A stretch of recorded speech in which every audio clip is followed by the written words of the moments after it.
Merci beaucoup. Super. Super, vraiment. Hein.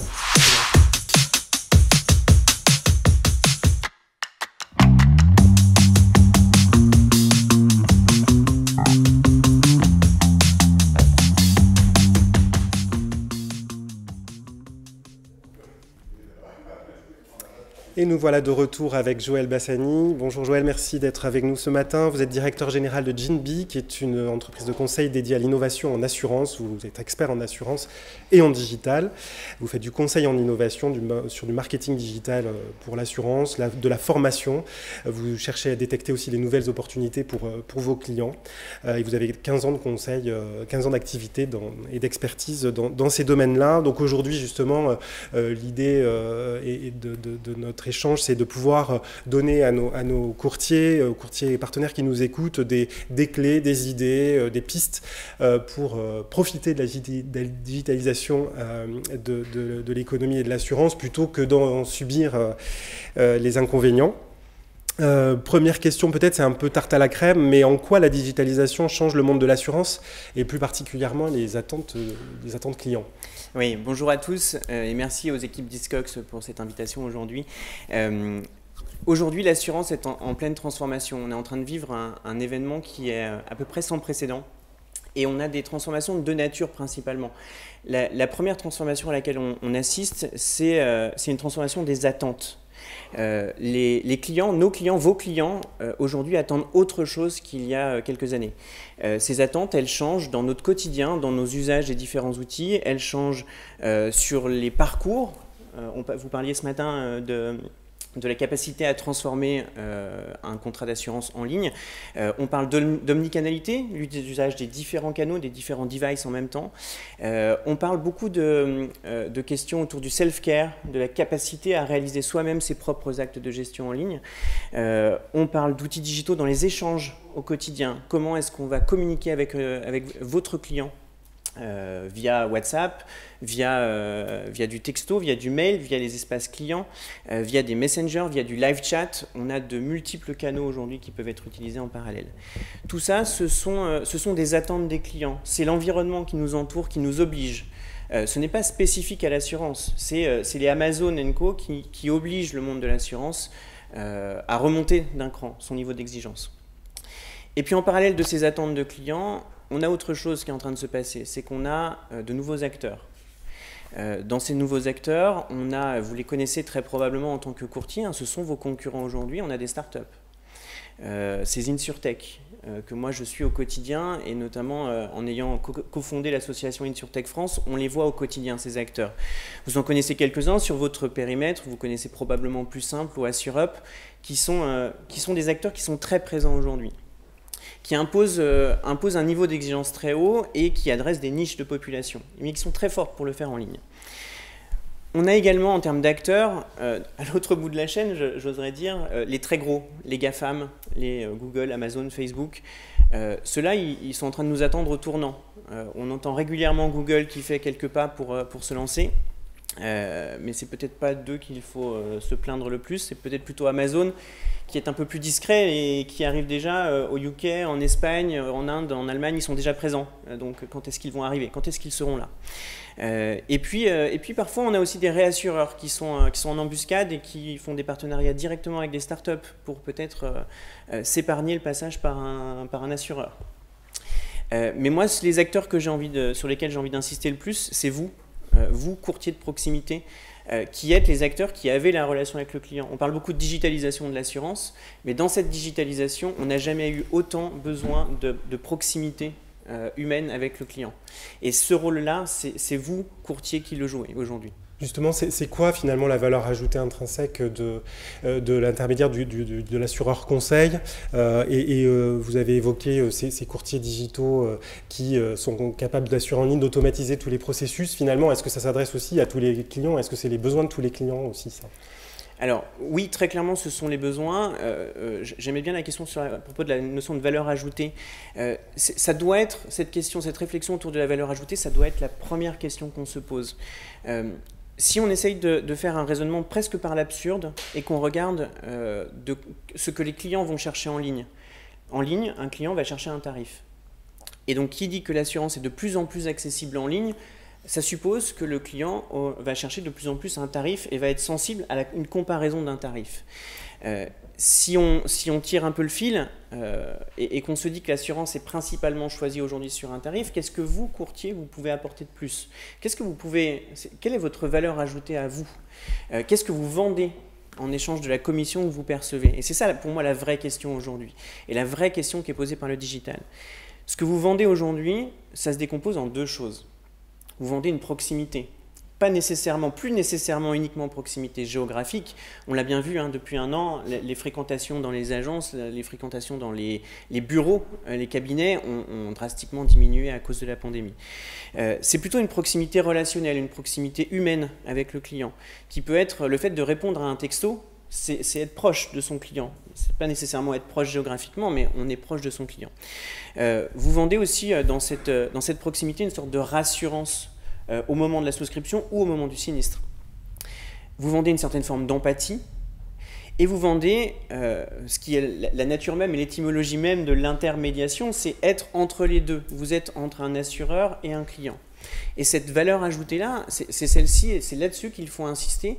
Et ensuite, tout le reste de votre présence en ligne, de votre communication digitale notamment, découle de cet objectif-là. Au-delà de cette proximité, le deuxième élément que vous vendez, c'est un élément d'accompagnement et de conseil. C'est votre rôle aujourd'hui. C'est d'être présent auprès de votre client par rapport à toutes ces difficultés du quotidien. Ça peut concerner de la prévention. On le voit bien, quand vous travaillez avec des entreprises, les premières questions qu'ils peuvent vous poser, c'est que puis-je faire de mieux pour réduire mes risques? Et là, vous avez un vrai rôle de conseil et d'accompagnement. Vous êtes là aussi pour expliquer ou pour décrypter les différentes garanties, pour être un vrai business partner, c'est-à-dire un partenaire de l'exercice de vos entreprises. Et puis, vous êtes aussi et avant tout soutien pendant tout le processus du sinistre, qui est le cœur du réacteur de ce que l'on vend en assurance. On ne vend pas un contrat en assurance, on vend la promesse d'être présent au sinistre. Et donc, dans cette valeur ajoutée, n'oubliez jamais que votre valeur ajoutée en tant qu'intermédiaire, en tant que courtier, c'est une présence, une proximité et un conseil. Et du coup, est-ce que cette entrée des nouveaux acteurs, des insurtech qui automatisent, qui facilitent, qui se battent sur les prix, donc potentiellement sur le bas de segment, est-ce que ça pousse le courtier traditionnel qui a un modèle relationnel tel que vous venez de le décrire et qui est dans ce rôle d'intermédiation véritablement incarné, est-ce que ça le pousse vers un segment plus haut? Alors, ce qui est certain, c'est que ça repositionne chacun à sa place. Et en tout cas, ça définit un tout petit peu mieux quelle doit être la place de chacun. Pour autant, on parle beaucoup d'InsurTech, on en entend parler tous les jours dans la presse, un peu partout en ce moment, avec des levées de fonds qui sont faramineuses, qui ne veulent pas dire d'ailleurs d'avoir des clients. Remettons les choses à leur place, pas parce qu'on lève des fonds qu'on a nécessairement des clients en face.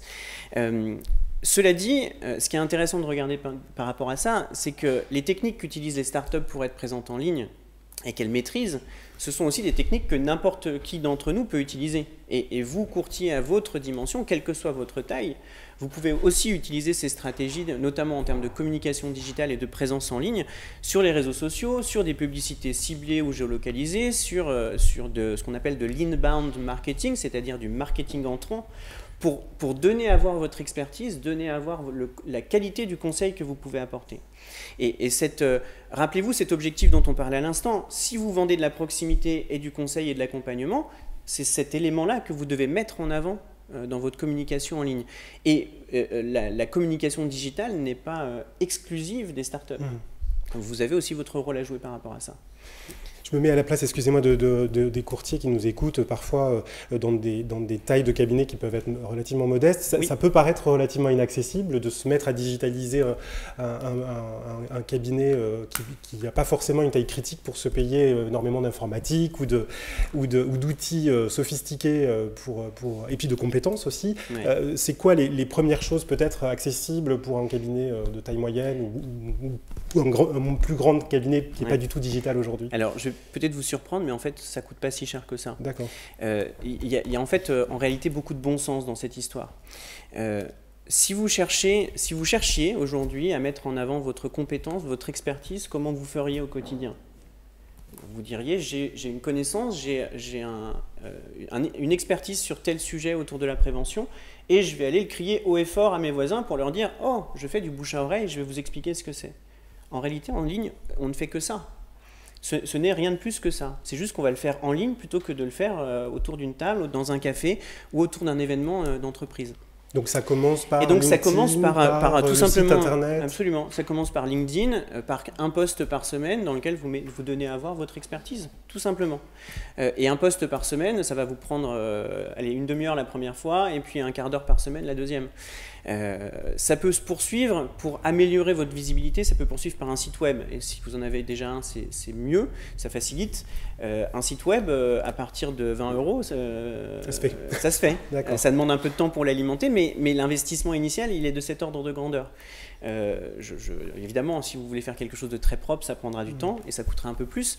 Mais dédramatisons, hein. On peut très bien commencer à être visible et à être pertinent et percutant en postant régulièrement du contenu d'expertise pour se rendre visible de notre cible. Et peut-être, excusez-moi, là je fais une transition parce que ça m'y fait penser, dans les craintes aussi, peut-être il y a cette capacité à faire de l'immédiat. Peut-être on projette sur ces dispositifs très digitaux de pouvoir avoir une réponse tout de suite, immédiate, sur tous mes besoins et dans les attentes clients, que c'est ça qui s'installe. Est-ce que c'est réellement ça qui s'installe et est-ce que, comment on peut l'adresser? Oui, il y a un besoin d'immédiateté, c'est certain. Les clients sont de plus en plus exigeants sur le délai de réponse. Ils espèrent, ils attendent avoir une réponse très rapide. En revanche, l'immédiateté n'est pas toujours la norme, n'est pas toujours leur attente. Ce qu'ils attendent, c'est pouvoir en fait se décharger de leurs demandes. Et quand un client vous contacte pour vous déclarer un sinistre ou pour vous faire une demande d'avenant sur un contrat, il n'attend pas nécessairement que sa demande soit terminée et réalisée immédiatement. Ce qu'il attend, c'est de pouvoir vous transmettre sa demande et qu'après, il soit libéré dans son esprit. Et donc, dans l'immédiateté, moi, je la remets vraiment en question parce que on peut très bien indiquer à un client « Oui, monsieur le client, oui, madame la cliente, on a bien entendu votre demande, on l'a bien notée, elle est prise en considération. En revanche, elle sera traitée dans 4 jours. » Le client, potentiellement, il est capable d'attendre, se dire « Oui, ça prend un peu de temps pour traiter quelque chose. » On le sait très bien dans notre quotidien, quand vous avez un sinistre, un dégât des eaux qui arrive, on ne peut pas intervenir tout de suite. On attend que le mur soit sec. On est capable d'expliquer à notre client qu'il faut patienter un petit peu. C'est le même principe, c'est faisons-les attendre lorsque c'est nécessaire. Si on est capable de traiter des choses tout de suite, faisons-le, évidemment. Mais le client n'attend pas nécessairement d'avoir une réponse immédiate à toutes ses demandes. Il veut juste se libérer. Il attend qu'on lui dise « j'ai pris en charge, voilà le délai de réponse » et qu'on puisse le tenir dans des réponses. Après, ce qui est certain, c'est que quand on lui a fait une promesse, on doit la tenir. Et pour terminer là-dessus, je pense qu'il vaut mieux dire à un client que sa demande sera traitée dans 5 jours et lui répondre 3 jours plus tard « Au fait, votre demande est déjà traitée ». On a un petit effet positif qu'on appellerait en ligne un petit effet waouh, plutôt que de lui dire vous aurez une réponse dans 48 heures et que 8 jours plus tard, il n'a toujours pas de réponse. Donc, encore une fois, le rôle de l'assurance, c'est une promesse, la promesse d'être présent.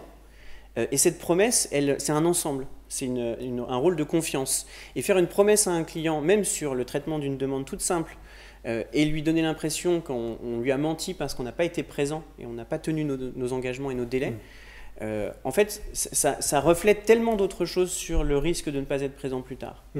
Donc il faut vraiment le voir comme un ensemble de la relation que vous créez avec votre client. Et j'insiste, on peut parler de digital beaucoup, et ça devient un outil aujourd'hui qui est extrêmement essentiel et crucial pour vos activités, pour nos activités à tous. En revanche, même dans le digital, la relation client, elle est on ne peut plus humaine aujourd'hui, et a fortiori dans le monde de l'entreprise, où on a besoin de rassurer, d'accompagner et d'expliquer.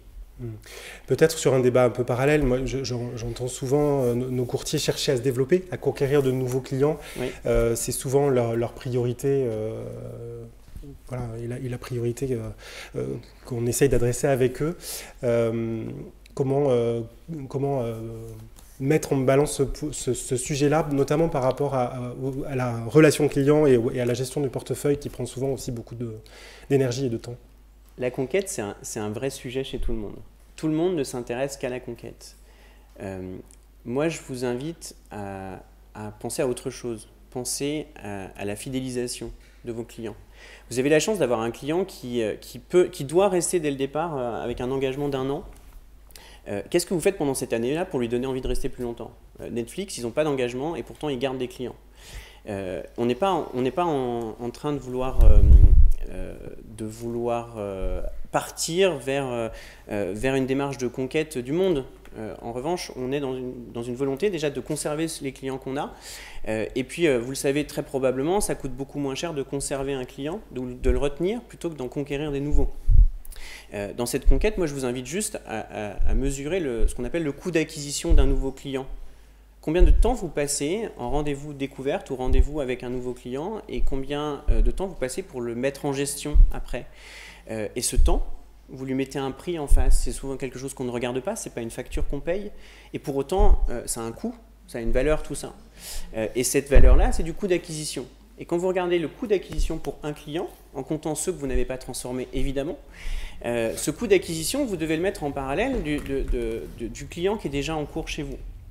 Et donc moi je vous invite plutôt à travailler sur de la fidélisation ou si vous voulez vraiment vous orienter sur de la conquête, je vous invite à aller vers du bouche à oreille parce que c'est ça qui fonctionne aujourd'hui pour vous. Votre métier traditionnel c'est celui-ci, c'est le bouche à oreille, c'est votre expertise qui est reconnue par l'un de vos clients et qui va être promue auprès de nouveaux clients.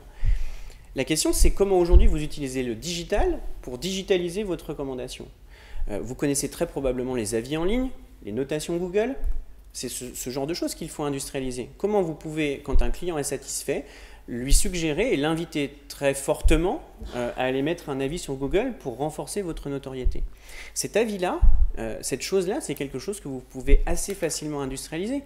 Vous avez un client qui vous a contacté, qui a été satisfait d'un sinistre, c'est le bon moment pour lui envoyer un mail, qui peut même s'automatiser, pour l'inviter à aller soit vous mettre une notation sur un site avec lequel vous travaillez, mais à commencer par Google, qui pour le coup coûte quand même vraiment pas très cher, soit vous faire de la recommandation et vous suggérer le nom d'un autre client qui pourrait être pertinent pour vous et qui pourrait être intéressé. Vous apportez un vrai service. Comment vous pouvez dire à vos clients, faites bénéficier du service que je vous propose à quelqu'un d'autre, tout simplement. Vous avez été satisfait d'un service, donnez la chance à quelqu'un d'autre d'en bénéficier également. Donc finalement, le meilleur dispositif de conquête, c'est fidélisation, excellence dans le service. Et par contre, bien capitaliser au bon moment, on pourrait... Oui, en fait, la conquête à froid, chez quelqu'un que vous ne connaissez pas, le taux de transformation que vous aurez, donc taux de transformation, c'est le nombre de prospects que vous allez rencontrer et le nombre de contrats que vous allez réellement souscrire.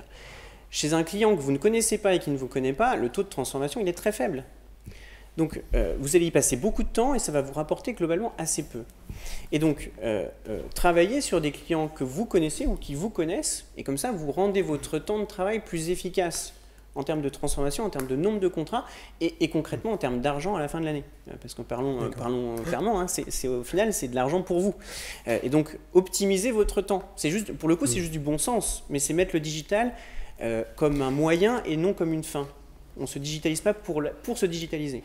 Et on a une question justement, alors je ne sais pas si ce sera ça la réponse, si je devais faire une seule chose cette année pour faire face à la digitalisation, ou du moins en profiter en tant que courtier, c'est quoi? Alors déjà j'aime bien la formulation pour faire face à la digitalisation. Oui, ne faites pas face à la digitalisation. La digitalisation c'est une vague. Voyez-vous comme un surfeur qui surfait au-dessus de la vague. Et profitez de cette vague-là parce que même vous, en tant que courtier, quelle que soit votre taille, vous pouvez être un courtier tout seul dans votre coin au fin fond de la Lozère, qui n'est pas le pire département d'ailleurs en termes de digital, mais dans un département très, très rural, où vous pouvez être un gros courtier plus important, vous pouvez être surfeur au-dessus de la vague.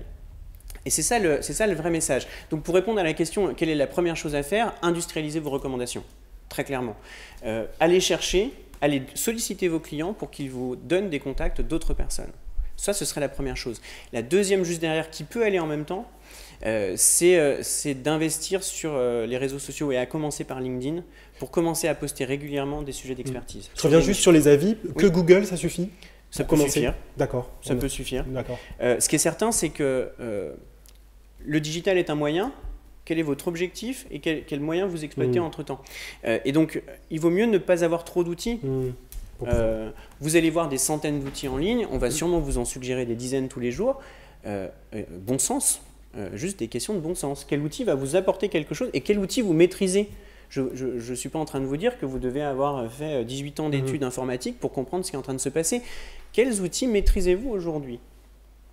Partez de là, du bon sens. Et des outils que vous maîtrisez, vous les exploitez pour digitaliser les actions que vous faites aujourd'hui. Et donc, qu'est-ce qui peut vous permettre de faciliter la prise de rendez-vous? Et bien, la prise de rendez-vous, vous avez des outils qui vous permettent juste, comme Doctolib, de faire une prise de rendez-vous avec un lien personnalisé. L'outil s'appelle Calendly, c'est gratuit, c'est offert. Et vous pouvez mettre ça dans une signature de mail et vous avez une prise de rendez-vous directe. Et vous pouvez communiquer sur les réseaux sociaux avec une prise de rendez-vous directe sans passer par un site web avec 12 clics. On est sur des choses très simples. Et donc, dans cette réflexion, partez de choses très simples, accessibles, que vous comprenez, que vous maîtrisez. Il sera largement temps plus tard d'industrialiser, de passer à l'échelle et d'aller chercher plus loin. Mais à la dimension d'un courtier de proximité, on est sur des choses qui peuvent très bien suffire. Vous avez beaucoup pris la parole aussi sur le sujet des points de contact avec le client et que finalement en assurance, on était un peu le parent pauvre du contact, notamment par rapport à la banque. Oui. Et c'est ce qui fait le succès de la banque assurance, oui. Qui nous mange des parts de marché tous les jours, oui. Qui a des points de contact réguliers. Comment gérer cette logique de points de contact Alors, optimiser sa relation client, en fait. Le chiffre, on le connaît, peu ou prou, c'est 50% des assurés n'ont eu aucun contact avec leur assureur dans les 2 dernières années. Ce chiffre-là, il est, peu importe si c'est 50 ou si c'est 45, mais on comprend bien l'idée, c'est-à-dire que l'assureur, en général, pardonnez-moi l'expression, je mets un peu les pieds dans le plat, mais il va faire un peu le mort, parce qu'en fait, le message qu'on va toujours dire, c'est si je prends contact avec mon client, je prends un risque qu'il a envie de s'en aller. Dans cette relation client, reprenons la main sur cette relation client. Si vous voulez montrer que vous servez à quelque chose et que vous avez une expertise de proximité, n'ayez pas peur de parler à vos clients. N'ayons pas peur. Allons-y. Effectivement, vous aurez probablement des gens à qui ça donnera envie de partir. Mais s'ils ont envie de partir, c'est que c'est des gens qui ne cherchaient qu'un tarif et qui ne sont pas des gens pertinents, qui vous feraient perdre plus de temps qu'ils ne vous en feraient gagner. Pour le client aussi, on peut avoir l'impression que l'assurance c'est réglé, donc on n'a plus envie d'en entendre parler. Souvent, j'ai vu des entreprises, des chefs d'entreprise me dire, bon voilà, ça c'est réglé. Par exemple, sur les sujets cyber, tu devrais étudier le sujet cyber. Non, mais vraiment, j'ai autre chose à faire, c'est pas ma priorité.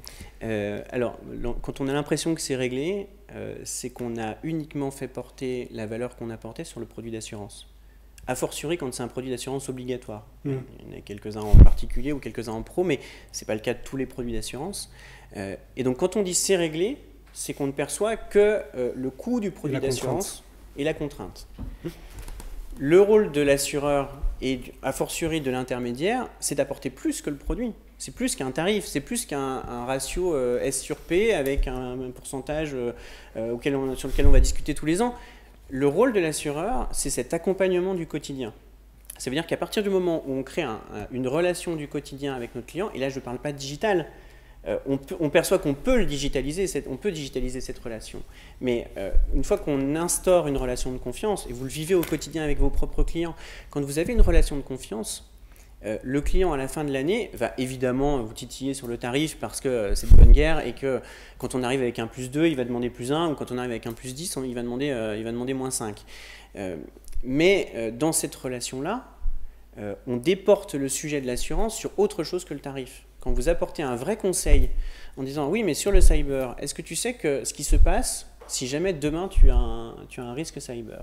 Parce qu'en fait aujourd'hui les entreprises disent ça ne m'intéresse pas, ça ne me concerne pas. Sauf que ce qu'elles ne savent pas, c'est le pourcentage d'entreprises qui sont touchées et qui ne le disent pas, qui ne communiquent pas. Ça s'accélère, on en voit de plus en plus, vous en parliez tout à l'heure sur ce sujet-là. On a aujourd'hui quelques outils qui permettent de prévenir en amont et de limiter un peu les risques, mais on sait que le risque, il y aura toujours un risque résiduel. Dans cet exercice-là, il faut déporter le sujet du seul produit d'assurance en disant comment vous allez faire le jour où vous avez le risque, l'accident cyber. Parce qu'en fait, ce n'est pas une question de si vous allez l'avoir. C'est quelle est la démarche, le plan de continuité de l'activité que vous avez mis en place pour répondre à ce type de demande. D'ailleurs, vous savez à quoi ça ressemble une demande cyber? Vous savez à quoi ça ressemble quand vous avez un matin, vous vous connectez et vous avez un gros écran noir avec une attaque informatique et vous ne pouvez plus vous connecter, vous n'avez plus accès à vos données clients, vous n'avez plus accès à vos comptes, vous n'avez plus accès à rien du tout. Je vous laisse imaginer que d'un point de vue entrepreneur, quelle que soit la taille, on a un petit moment où on est en train de se liquéfier sur place. Ça, les clients ne le voient pas nécessairement. Je ne dis pas qu'il faut faire peur systématiquement faire peur pour vendre de l'assurance, mais on sait bien que c'est comme ça que ça s'est toujours fait. Et en fait, l'idée, les deux intervenants précédents le rappelaient bien, autant côté FFA que côté Hiscox. Le moment du sinistre est un moment important avec un vrai accompagnement, avec un vrai rôle de présence et comment on explique et comment on décrypte ce moment-là. Super. Du coup, dernière question, vous me donnez le mot pour rebondir sur cette dernière question. Ce serait quoi les bons moments, les meilleurs moments pour contacter son client? Alors, le meilleur moment va répondre à l'objectif que vous en recherchez. Par définition, le meilleur moment pour le contacter pour vous, le plus simple en tout cas pour démarrer, c'est le moment où un client a été satisfait, quelle que soit la satisfaction. C'est-à-dire après un sinistre où il a reçu un règlement et il a été satisfait, ou alors après une réponse satisfaisante qu'il a obtenue à une de ses questions. Ça, c'est le plus simple pour démarrer. Parce que c'est là où vous êtes le plus à l'aise et vous n'êtes pas en train de vous dire je suis en train de marcher sur des œufs parce que mon client n'est pas content. Donc le meilleur moment, c'est celui-ci, parce que c'est celui-ci où vous allez pouvoir aller lui proposer d'autres choses. En revanche, le bon moment, c'est tout le temps. Et en fait, plus vous vous poserez la question du bon moment, plus vous vous mettrez en difficulté en fait. Le bon moment, c'est tout le temps, et plus vous allez créer des moments, et je pense notamment par exemple à juste une newsletter mensuelle, vous créez un moment mensuel, et là vous êtes certain que vous allez tomber parfois au bon moment, parfois au mauvais, mais en tout cas vous allez créer une relation, ce qui fait que quand vous allez l'appeler pour lui poser des questions, vous n'aurez pas l'impression de tomber comme un cheveu sur la soupe. Ah, mon assureur pense à moi alors qu'il n'avait pas pensé à moi depuis une éternité. Et donc le bon moment, c'est tout le temps. C'est tout le temps le petit message qui va bien, la newsletter qui vous permet d'industrialiser et de répondre à tous en même temps, et d'adresser vos petites news, et puis une veille de l'activité, une veille des nouveautés, des nouveaux produits. Vous en profitez pour glisser des informations pour de la multidétention. On sait qu'en faisant cette multidétention, on va fidéliser plus longtemps. Et donc, on est sur tout le temps. Reprenez la main, n'ayez pas peur de partager avec vos clients. Ça prend un peu de temps, mais c'est un vrai investissement qui vaut le coup.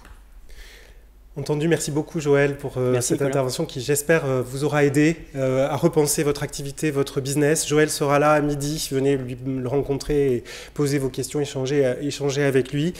Je vous propose de 10 minutes de pause. On se retrouve à 10h35 pour la suite de notre programme. À 10h35, Robert Dietrich, le directeur général Europe d'Hiscox, répondra à vos questions sur la stratégie d'Hiscox avec Gwenaël Hervé. Nous aurons une deuxième session de témoignages vidéo tout à fait croustillant. Suivi d'un échange passionnant avec Stéphane Bonoron, expert en voitures de collection, et vous entendrez parler de notre nouvelle offre qui sera en vie à la rentrée sur les voitures de collection. Donc ne manquez pas ça, et si vous avez des contraintes, retrouvez-nous impérativement à midi pour retrouver nos invités, les collaborateurs Hiscox et vos collègues et courtiers. À tout à l'heure à 10h35.